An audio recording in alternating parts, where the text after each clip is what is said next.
Στην καρδιά της Θεσσαλίας, ανάμεσα σε εύπορες πεδιάδες και γαλάζιους ουρανούς, στέκει αγέροχο ένα βουνό γεμάτο μυστήριο και ιστορία.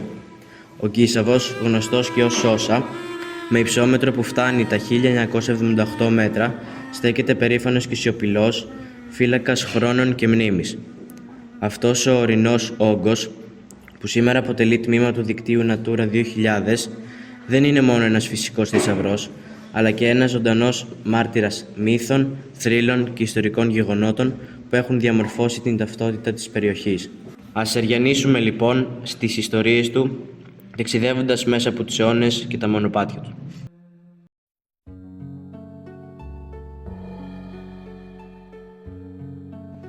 Από την αρχαιότητα, ο Κίσαβος υπήρξε σημείο αναφοράς για τους κατοίκους της περιοχής. Η γεωγραφική του θέση ανάμεσα στη Θεσσαλία και στη Μακεδονία τον κατέστησε φυσικό σύνορο και πέρασμα. Η κοιλάδα των Τεμπών, που τον χωρίζει από τον Όλυμπο, αποτέλεσε σημαντικό εμπορικό και στρατηγικό πέρασμα, συνδέοντας τον βορρά με τον νότο. Η στρατηγική του σημασία αναδείχθηκε και κατά τη διάρκεια πολέμων, καθώς αποτέλεσε φυσικό οχυρό και καταφύγιο.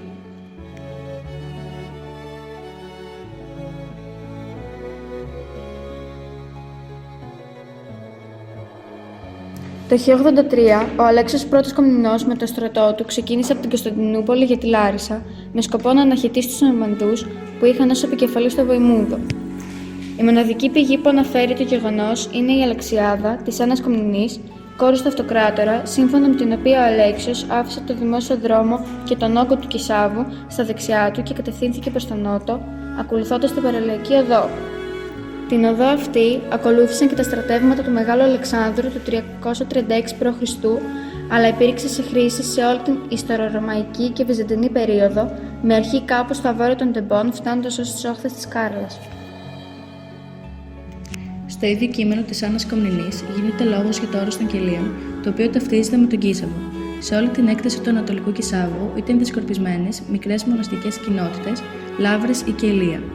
Η μοναστική αυτή κοινότητα ήκμασε από τον 10ο έως τον 12ο αιώνα και άρχισε να παρακμάζει στις αρχές του 14ου αιώνα. Η σπουδαιότερη ιστορική αναφορά για το όρος των Κελίων βρίσκεται στο βίο του ιδρυτή της Μονής της Πάτμου, ο Σ. Χριστοδούλου, και αναφέρεται στην προσπάθεια του Κομνηνού για την κοινοβιακή οργάνωση του μοναχισμού της περιοχής.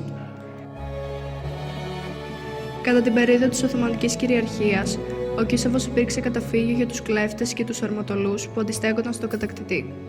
Το βουνό ήταν ιδανικό για ενέδρες και οι δύσβατες πλαγιές του προσέφεραν ιδανικές συνθήκες για τερτοπόλεμο. Στο γνωστό, άλλωστε δημοτικό τραγούδι, Όλυμπος και Κίσαβος, τα δύο βουνά μαλώναν, γίνονται αναφορές για κλέφτες του Κισάβου που έκαναν επιθέσεις σε τουρκικά καραβάνια ή Οθωμανούς αξιωματούχους. Χαρακτηριστική είναι η αναφορά του Χριστόφορου Περεβού, Έλληνα στρατιωτικού, πολιτικού και αγωνιστή του 21 για τους κλέφτες της Όσας.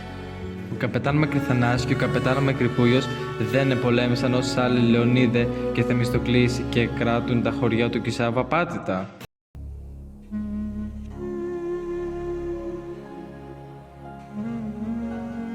Αναφορά του Κισάβου ή Άγιος Όσας στην ελληνική μυθολογία γίνεται από τον ψευδοαπολόδωρο όταν οι γίγαντες Ότος και Εφιάλτης, υπερηφανευόμενοι για τις τεράστιες διαστάσεις και δυνάμεις τους, θέλησαν να ανατρέψουν τον Δία. Πήραν λοιπόν την Όσα και την κάθισαν επάνω στον Όλυμπο και έπειτα το Πήλιο και το έβαλαν πάνω στην Όσα, ενώ παράλληλα άρχισαν να ρίχνουν και άλλα βουνά στη θάλασσα για να την κάνουν ξηρά, με σκοπό να φτάσουν και να καταλύσουν τους θεούς. Φυσικά ο Δίας τους τιμώρησε για την ύβρι τους, αποκαθιστώντας την τάξη και λίγοντας τη γιγαντομαχία. Το βουνό σχετίζεται και με τον Ηρακλή, ο οποίος συμμετείχε σε αυτή τη μάχη, σκοτώνοντας πολλούς από τους γίγαντες, ανάμεσά τους και τους δύο αδελφούς. Επίσης, στον Κίσαβο έλαβε χώρα και η σύγκρουση μεταξύ των θεών του Ολύμπου και των Τιτάνων, με τους θεούς να κατοικούν στον Όλυμπο και τους Τιτάνες στο όρος Όθρης. Αυτή η τιτανομαχία αποτέλεσε καθοριστικό σημείο στη διαμόρφωση του κόσμου, όπως τον αντιλαμβάνονταν οι αρχαίοι Έλληνες. Το βουνό συνδέεται επίσης με τον Φιλοκτήτη, τον ήρωα του Τροϊκού πολέμου, στον οποίο χάρισε ο Ηρακλής το τόξο και τα αλάθητα βέλη του, και με την Ηρακλή που μυθικές αφηγήσεις τον θέλουν να εκπαιδεύεται σε τοξοβολία και κυνήγι στα πυκνά δάση και τα δύσβατα μονοπάτια του όγκου του Κισάβου. Από την αρχαιότητα, η περιοχή, γεμάτη με πυκνά δάση και πηγές με πλούσια νερά, συνδέθηκε με τη γέννηση πολλών θρύλων και παραδόσεων. Ένας από αυτούς αναφέρει ότι στις σπηλιές του Κισάβου κατοικούσαν νύμφες και εξωτικά που προστάτευαν το βουνό και τα πλάσματά του. Η Ναϊάδα νύμφη της Θεσσαλίας Ορσιίδα, σύζυγος του βασιλιά των Ελλήνων, του πρώτου ανθρώπου που προήλθε από τον βασιλιά Δευκαλίωνα και τη γυναίκα του Πύρα μετά τον κατακλυσμό της Θεσσαλίας, και οι Θεσσαλίδες νύμφες του ποταμού Ποινιού, με πιο γνωστές την Κρέουσα, σύζυγο του Ποινιού, τη Μενίπη, σύζυγο του Πελασγού, και τη Στήλβη που αγαπήθηκε από τον θεό Απόλλωνα, είναι κάποιες από τις μυθικές υπάρξεις που οι ντόπιοι πίστευαν ότι μπορούσαν να ευλογήσουν ή να καταραστούν ανάλογα με τη συμπεριφορά των ανθρώπων προς τη φύση.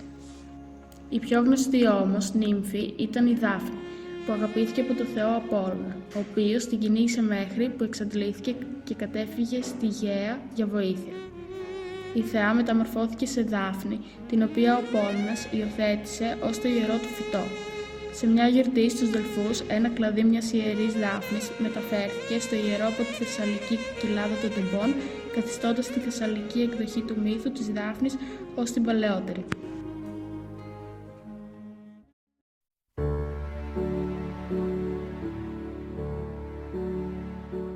Το βουνό διασχίζει το εθνικό μονοπάτι Όμικρον 2 που έρχεται από τον Όλυμπο και συνεχίζει για το Πύλιο. Η περιοχή του Κισάβου έχει ενταχθεί στο δίκτυο Natura 2000, όπως επίσης στις ζώνες ειδικής προστασίας και στους τόπους κοινοτικής σημασίας, αναγνωρίζοντας τη σημασία της για τη διατήρηση της βιοποικιλότητας. Η περιοχή είναι χαρακτηρισμένη ως αισθητικό άλσος Σώσας και αποτελεί το κατά πολύ μεγαλύτερο σε έκταση αισθητικό δάσος της Ελλάδας. Ένα δάσος πυκνό, γεμάτο από κουμαριές, καστανιές, δρύες, οξιές και έλατα, καλύπτει στην ανατολική κυρίως πλευρά μια έκταση περίπου 150.000 στρεμμάτων. Το αισθητικό δάσος της Όσας είναι ένας πραγματικός βοτανικός κήπος. Άγριες ορχιδέες, εντυπωσιακές ήριδες, κολχικά και φρυτιλάριες, όπως και αρωματικά βότανα, δίνουν την άνοιξη τις πλαγιές του με πλούσια χρώματα και θεσπέσια αρώματα. Κάθε γωνιά του βουνού και μια μικρή λουλουδένια όαση για εκείνους που αγαπούν τη φύση.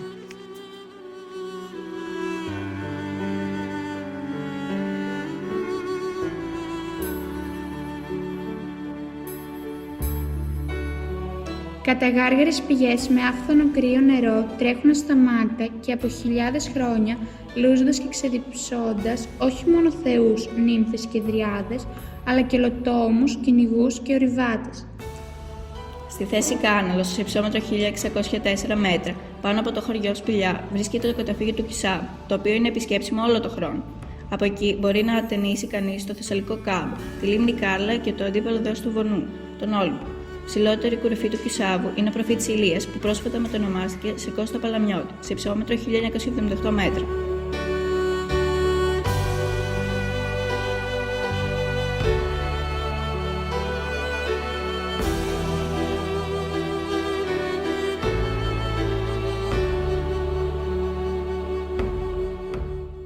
Ο Κίσαβος είναι ένα βουνό που συνδυάζει τη φυσική ομορφιά με την πλούσια πολιτιστική και μυθολογική του κληρονομιά. Κάθε μονοπάτι του, κάθε τέτοιο Κυριάκη αφηγείται μια ιστορία, προσκαλώντας μας να την ανακαλύψουμε και να την προστατεύσουμε. Η χλωρίδα του με τα ενδυμικά και σπάνια είδη τον καθιστά έναν τόπο υψηλής οικολογικής αξίας, ενώ οι μύθοι και οι θρύλοι που τον περιβάλλουν προσδίδουν μια μαγική διάσταση. Η προστασία του Κισάβου δεν είναι μόνο μια υποχρέωση απέναντι στη φύση, αλλά και μια υποχρέωση απέναντι στην ιστορία και στον πολιτισμό. Είναι ένας τόπος που συνεχίζει να εμπνέει και να συγκινεί, προσφέροντας μια εμπειρία που αγγίζει την ψυχή και θυμίζει τη σύνδεσή μας με το σύμπαν.